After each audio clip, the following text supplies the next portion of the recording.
من الشيطان الرجيم بسم الله الرحمن الرحيم فذكر بالقرآن من يخاف وعيد. محترم بزرگوں اور دوستوں، پردہ نشین مائیں اور بہنیں اور اس جلسے میں شریک بڑے بزرگ، نوجوان اور بچے، آپ لوگ بہت دیر سے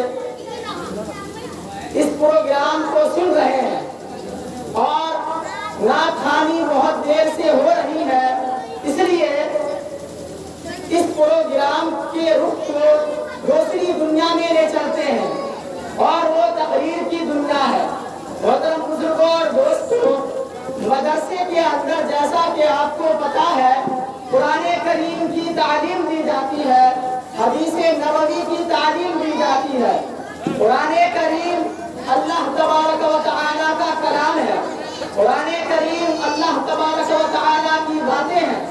آپ صلی اللہ علیہ وسلم نے ارشاد فرمایا وہ کلام اللہ وقد خرج منہ، یعنی قرآن کریم اللہ کی زبان سے نکلی ہوئی باتیں ہیں۔ ظاہر سی بات ہے اللہ تبارک و تعالی سب سے بڑے ہیں، پروردگار ہے، تو ظاہر سی بات ہے اللہ تبارک و تعالی کے کلام میں روب ہوگا، دبدبہ ہوگا، شوکت ہوگا، جلال ہوگا، ہیبت ہوگا۔ قرآن کریم کے اندر اتنا جلال ہے، اتنی ہیبت ہے، اتنا روب ہے کہ اگر قرآن کریم کو انسانوں کے اوپر نازل نہ کر کے کسی دوسری چیز کے اوپر نازل کیا جاتا تو وہ ریزہ ریزہ ہو جاتا، ٹکڑا ٹکڑا ہو جاتا۔ قرآن کریم کی مشہور آیت ہے لو انزلنا هذا القرآن على جبل لرأيته خاشعا متصدعا۔ اللہ تبارک و تعالی فرماتا ہے کہ اس قرآن کریم کو اگر پیغمبر کے اوپر، نبی کے اوپر نہ اتارا جاتا، اگر پہاڑ کے اوپر اتارا جاتا تو پہاڑ اتنا مضبوط ہوتا ہے، اتنا بڑا ہوتا ہے، اس کے باوجود بھی جو پہاڑ ہے وہ ریزہ ریزہ ہو جاتا، لیکن پہاڑ ریزہ ریزہ نہیں ہوا، معاملہ صحیح رہا، کیونکہ قرآن کریم کو پہاڑ کے اوپر نہیں، دوسری چیز کے اوپر نہیں، بلکہ پیغمبر کے اوپر نازل کیا گیا ہے، محمد صلی اللہ علیہ وسلم کے اوپر نازل کیا گیا ہے۔ اور نبی جو ہوتے ہیں، نبی کے سینے کے اندر جو طاقت ہوتی ہے وہ پہاڑ سے کئی گنا زیادہ ہوتی ہے، اس لیے نبی کا جو سینہ ہے وہ قرآن کریم کے روب کو، قرآن کریم کی ہیبت کو برداشت کر لیا ہے۔ اور یہ قرآن کریم کے اندر اتنا جلال ہے کہ حدیث کے اندر آتا ہے کہ جب نبی صلی اللہ علیہ وسلم کے اوپر وحی نازل ہوتی تھی، قرآن کریم کو حضرت جبرائیل علیہ السلام لے کر آتے تھے، تو اگر آپ صلی اللہ علیہ وسلم کسی سواری کے اوپر بیٹھے رہتے تو قرآن کریم کے جلال کی وجہ سے وہ سواری، وہ اونٹنی بیٹھ جایا کرتی تھی۔ حضرت علی مرتضیٰ رضی اللہ تعالیٰ عنہ فرماتے ہیں کہ ایک مرتبہ صلی اللہ علیہ وسلم کی جان میری جان کے اوپر تھی، اتنے ہی میں وحی کی کیفیت آپ صلی اللہ علیہ وسلم کے اوپر نازل ہونے لگی، تو ایسا لگا کہ میرا جسم ٹوٹ رہا ہے،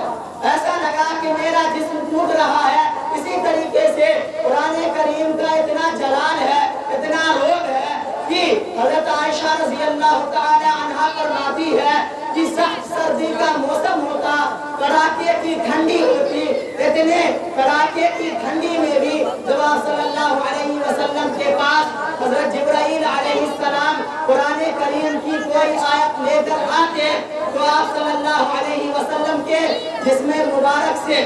پسینہ گرنے لگتا تھا، پسینہ بہنے لگتا تھا۔ محترم بزرگوں اور دوستوں،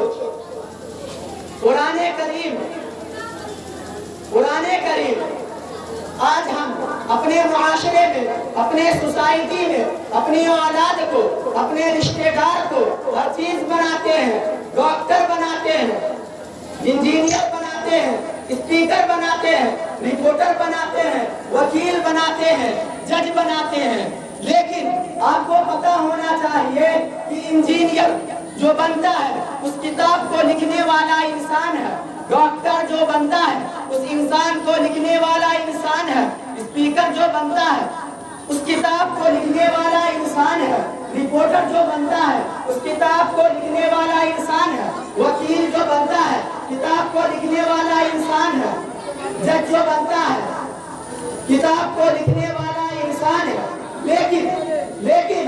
یہ معصوم بچے شیرامپور کے جامعہ عربیہ مدرسۃ البنات کے اندر رہ کر جو قرآن کریم کی تعلیم حاصل کر رہے ہیں، قرآن کریم کو اپنے سینے میں محفوظ کر رہے ہیں، اس کا نازل کرنے والا انسان نہیں ہے بلکہ رحمان ہے۔ اس رحمان کے نازل کردہ کتاب کو اپنے سینے میں محفوظ کر رہے ہیں۔ محترم بزرگوں اور دوستوں، دنیا کے اندر جتنے بھی دھرم ہیں، جتنے بھی مذہب ہیں،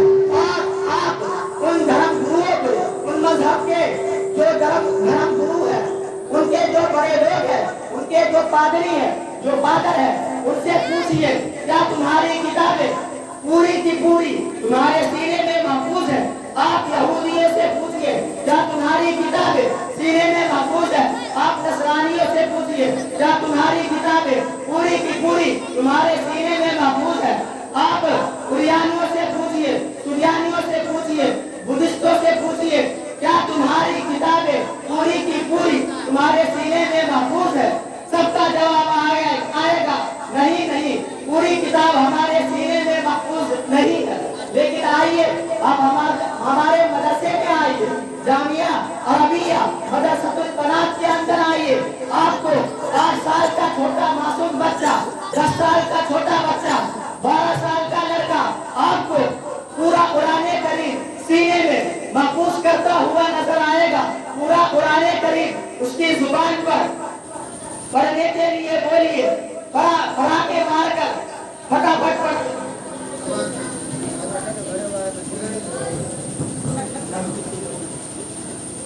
تو محترم بزرگوں اور دوستوں، یہ ہے ہماری کتاب، یہ ہے ہماری مقدس کتاب۔ آپ کو پتا ہونا چاہیے کہ جب قرآن کریم نازل ہوتا تھا تو اللہ تبارک صلی اللہ علیہ وسلم حضرت جبرائیل علیہ السلام جب وحی لے کر آتے تھے تو آپ صلی اللہ علیہ وسلم حضرت جبرائیل علیہ السلام کے ساتھ پڑھنے لگتے تھے کہ کہیں میں بھول نہ جاؤں۔ اللہ تبارک و تعالیٰ نے قرآن کریم کی آیت نازل فرمائی، لا تحرک بہ لسانک لتعجل بہ، اور اپنے نبی کو فرمایا کہ اے نبی تم حضرت جبرائیل علیہ السلام کے ساتھ مت پڑھو، کیونکہ قرآن کو یاد کرانا اور قرآن کی اشاعت کرنا، قرآن کی حفاظت کرنا، قرآن کو پھیلانا ہمارے ذمہ ہے۔ اس لیے جو لوگ بھی قرآن کریم پڑھتے ہیں، جو لوگ بھی قرآن کریم پڑھواتے ہیں، قرآن کریم کو سیکھتے ہیں، تو اللہ تبارک و تعالیٰ کی حفاظت بھی سیکھتے ہیں، ذمہ داری بھی سیکھتے ہیں۔ محترم بزرگوں اور دوستوں، دنیا کے اندر جتنی بھی کتابیں ہیں قرآن کریم کو چھوڑ کر زبور کے جو ماننے والے ہیں، انجیل کے جو ماننے والے ہیں، تورات کے جو ماننے والے ہیں، متی کے جو ماننے والے ہیں، لوقا کے جو ماننے والے ہیں، یوحنا کے جو ماننے والے ہیں، اس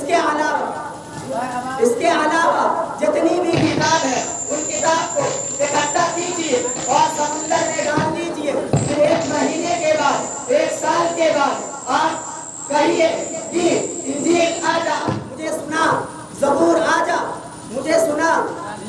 توریت آ جا مجھے سنا، لوقا آ جا مجھے سنا، یوحنا آ جا مجھے سنا، کوئی کتاب نہیں آئے گی۔ لیکن وہی آپ شیرامپور میں جامعہ عربیہ مدرسۃ البنات میں آ کر کہیے قرآن آ جا، یہ چھوٹے چھوٹے بچے آپ کے پاس جائیں گے، پورا قرآن کریم سنائیں گے۔ یہ 10 سال کے بچے آپ کے پاس جائیں گے، پورا قرآن کریم سنائیں گے۔ محترم بزرگوں اور دوستوں،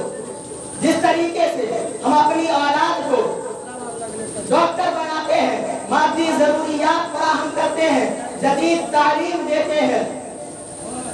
اسی طریقے سے ہمارے اوپر ضروری ہے کہ ہم اپنی اولاد کو اسلام کی بنیادی چیزیں سکھلائے، کیونکہ اسلام کی بنیادی چیزیں اپنی اولاد کو سکھلانا ضروری ہے۔ جس طریقے سے ہم اپنی اولاد کو ڈاکٹر بناتے ہیں، انجینئر بناتے ہیں، اور اگر ہم نے اپنی اولاد کو قرآن کریم کی تعلیم نہیں دی، حدیث کی تعلیم نہیں دی، اسلام کی تعلیم نہیں دی، تو پھر اس کا خمیازہ تمہاری اولاد کو بھگتے ہی گی، اور اس کے ساتھ ساتھ تم کو بھی اس کا خمیازہ بھگتنا پڑے گا۔